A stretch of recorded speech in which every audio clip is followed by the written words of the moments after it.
Hey everyone, and welcome back to the channel. Today's video is going to be pretty similar to the one we uploaded a couple weeks ago, giving kind of a general overview and demo of the early release version of our app. Today's video is going to be more of a full walkthrough of the app. We've released a full version at this point, and it's on the Android and Apple's App Store, so it's available to all devices. One thing to note before we get into it, if you are here to figure out how to set up your bike, this is not a setup video. The app should be entirely supplementary to the EggRider app and our setup video. We have a whole 45-minute video on how to actually set up the bike. I'll link that. This app really shouldn't be used until you have all of that working perfectly, and then there's some additional things, some smaller preferential things that you may enjoy in our app, which I will show you right now. Alright, so in either Apple's App Store or the Play Store, you're going to want to search EMB Tuner. I'm going to do a fresh install for you guys so you can see it. Everything goes together here. So when you first open it up, this is what the screen you're going to come to looks like. This is just the home page here, and the first two things I want to show you, any parameter in the entire app's parameter section, you can find a definition of what they do here. So no need to email us or try and look things up on Google. Everything you need to know should be in here. And then also we have an update section, so if you're curious what updates are getting pushed through to your bike, they are all in this section here, and it'll give you the last updated date and what version of the app you're on. So 2.13 was the last update that got pushed through. If you're not on the latest version and you already have the app, definitely go update it. The other thing is the troubleshooting section. This section is going to show you how to properly use the app here. There's a lot of good information in there, and then if you're having some connectivity issues, for example, you try to connect and it says this bike is not tuned by EMB. If you did buy your controller from us, you probably were on one of the first versions, so you're going to just need to get in contact with us. If you didn't buy your kit with us, unfortunately our app will not work with it. Those are just some rules that ASI has in place. They want you to be working with your dealer's specific app. So if you bought yours from someone else, hopefully they have an app that you can use. This is the app for ours. At the end of the day, they're all pretty similar, but we're going to show you some of the features ours has here. So the first thing we'll go to is the live dashboard here. And the first time you open it, it's going to give you this message here basically telling you don't use the app with the EggRider on if you're making changes. I know some people's EggRiders automatically turn on when they turn the bike on. If you're one of those people, don't worry about this. And then it also tells you, if you're changing things, it's best practice to have your bike up on a stand. So we'll hit OK. And this is our dashboard screen here. That looks like, so we're gonna go choose a device, and it's pretty important that you don't just slam don't allow on everything that you see. I know it's kind of a habit to do that with all the crap that pops up these days, but we're gonna hit OK here. We need to enable some stuff. So enable your location, allow while using. And then if you accidentally disabled some of that stuff, just go into your settings or delete the app and re-download it if you can't figure out where to go to enable that. There's the bike. We'll get connected to it. And we have got some gauges here. So on the left hand side, we've got our speedometer. If you are an ASI or just anyone who uses kph, we don't really have a ton of customers outside of the United States, but for those who do, you can switch into kph here. You can see down here your speed will now be in kilometers per hour. Switch it back, and that will save whenever you close the app. And then some other things, you have your motor temperature here. It goes up to 160 C. We really like the gauges. I know that when it's on the bars, for example, it's pretty hard to read all of this information. We are going to work on making one that's a little more simplified, but we really love gauges for things like motor temp, so you can actually become familiar with where too hot is. It's kind of a don't know what you don't know situation. Same with the controller temp down there. Then on this side we have our live voltage, so you can see it's going to automatically detect what battery you have in there and then set your range properly. Down here we'll have our live regen braking amperage, And then over here, we'll have battery current. It's going to tell you your max amps and max watts when you've come to a stop. So with all this information, if you're rolling, it'll give you a live info, and then when you come to a stop, it gives you max info. Then you have phase amps over here and RPM up there. Your odometer in the middle, which by the way, that's not going to be accurate if you haven't calibrated your speed up. So make sure you do that, and then if you ever want to reset it, it's as simple as that. That'll save every time you close the app. And then down here you have your live elevation. So I'm going to go out of here, and the page that most people will probably be interested in, the parameters section, same deal. I'm going to connect to a device here, and if you go to the parameters page first, it's going to show you that same message. You got to enable the stuff that it asks you to enable. But we'll get connected here, and we'll kind of just walk down the list here of all of the parameters that you can change. So starting at the top, it'll show your firmware version and your controller temp there. So the first section is braking parameters. The very first one is disable cutouts. So if you're curious if your cutouts are acting up, maybe you think you have a sensor issue, you can always hit that, turn them off. So I'll show you what that's like. It's gonna say, warning, your brakes will no longer cut power. If you're someone who likes to use on lever regen, which I'll explain in a second, that will no longer work since you've disabled the sensors. So hit OK. I know it's hard to see, but I'm holding the brake right now. So that was an issue in one of the older updates. Some of the bikes this didn't work on. This should fully work now. So we'll go ahead and turn that off, back off. I kind of like having the cutouts. The next one down is your regen source. So if you want regen to kick in the moment you let off the gas, you're going to want to leave this toggled off. And then if you want it to come on, only when you pull either the left hand or right hand brake lever. Like I was saying, this setting needs to be turned off, but you'll want to turn this on, and it'll say regen is activated by brake lever.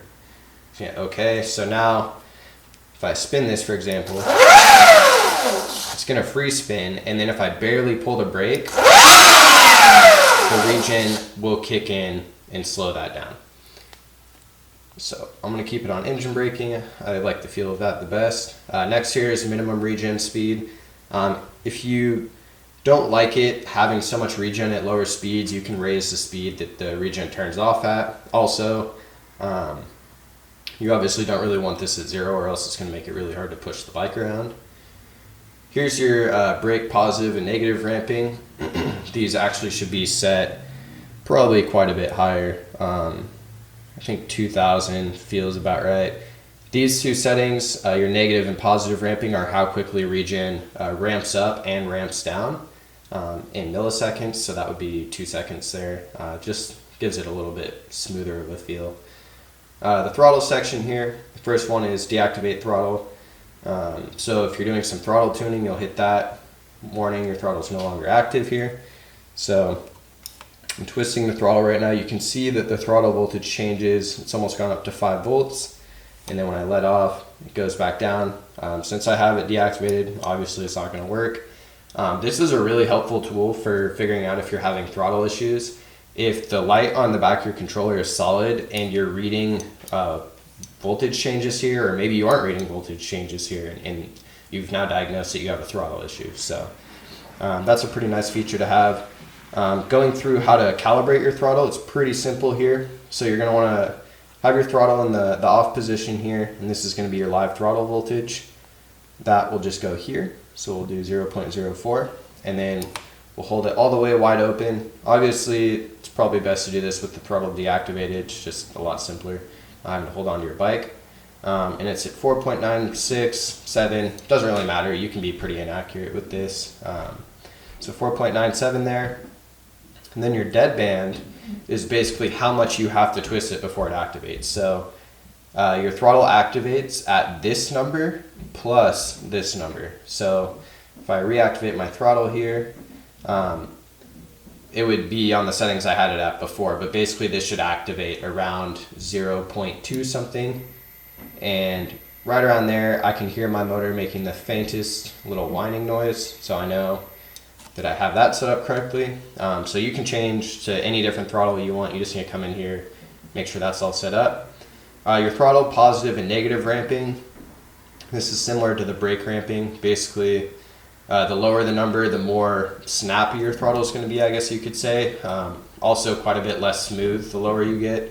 This value really shouldn't ever be set to 0. We ship all of ours set at 60. We think that feels good, but feel free to experiment. Battery parameters, a lot of this is just live data stuff. But down here, rated system voltage. So we know that there's voltage switching on the EggRider, and that is simply just overriding this value here. So what we recommend is if you're on the voltage switching version of the EggRider firmware, we'd recommend downgrading just back to a normal version. So I think the switching version is like 2.6.38. If you just switch back to 2.6.5, whatever, 2.5.6 something, whatever it is, I'll link the version in the description. But if you go back to that, you can just use this from now on to switch voltage. I think this is easier. And just note that if you have your EggRider in switching mode, my EggRider is turned off right now, for example. But if it were on, it would overwrite whatever values input here. So just be aware of that. However, if you're in the normal EggRider firmware, I would come here to change your settings. This is going to actually save to your memory. So whenever you turn the key off and back on, even if your EggRider is off, this is the setting that's going to be saved. Keep going down here. So your motor temp, this is basically just going to be your cutoff value. Controllers ship at 120C for the cutoff value. We feel that that's a good range to have it at. The other things here are just some live outputs. So I'm going to show you a hall sensor calibration right now. This is something we recommend all of our customers do. It's down here at the very bottom. You can see the stock value is about 15. So we're going to enable this. It's going to tell you enabling motor calibration will basically allow the motor to spin on its own after we've started it. And we cannot stop it once we start it. So it's basically telling you be aware of that. The bike needs to be on a stand and the wheels should be able to free spin. So okay. And then a button's going to show up here that says start motor calibration. So we're going to hit that. And it's going to say warning, place it on the stand. The motor will begin its first step, which is to make a buzzing sound. So we'll hit begin. And you can hear that there. And it's going to take a couple seconds and then we'll hit step 2 here. And it's going to say for the second step, the wheel will spin. Make sure it's off the ground and able to spin for up to 25 seconds. So I like to throw a hand on my seat at this point. It doesn't spin super fast or anything, but just for safety. So we're going to do that.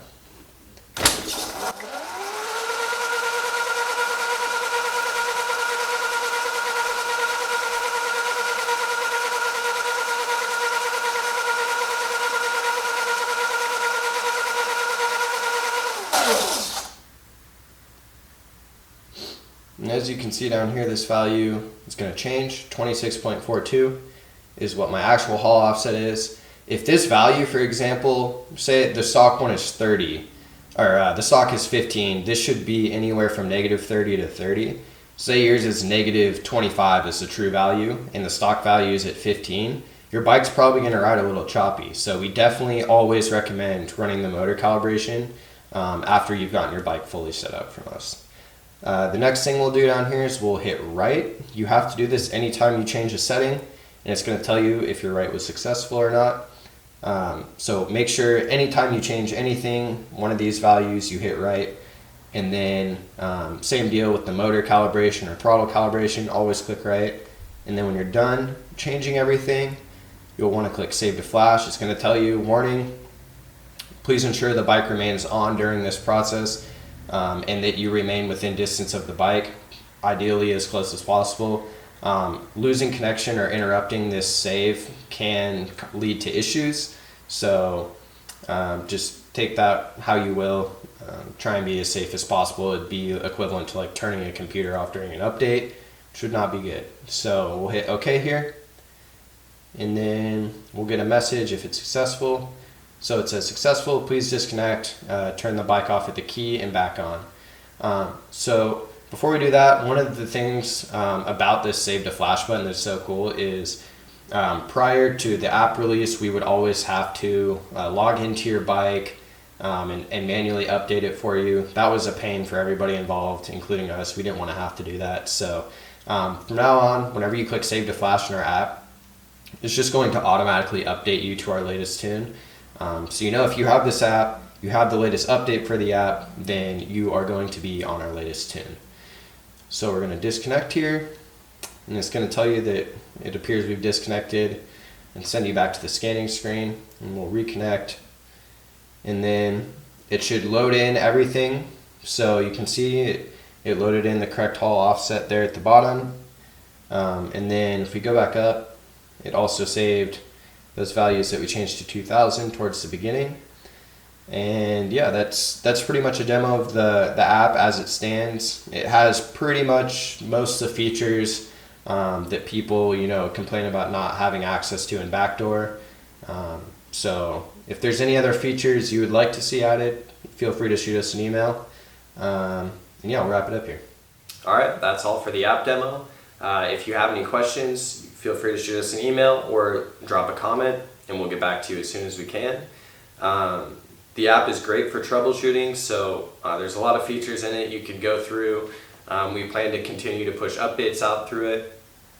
If you find any bugs in the app, it would be great if you could send us a really detailed email with the device you're using, the software on the device, and then steps taken to create the bug. Anything else, yeah, just shoot us an email for it, and that's all we got for you. So have a good day, and thanks for watching.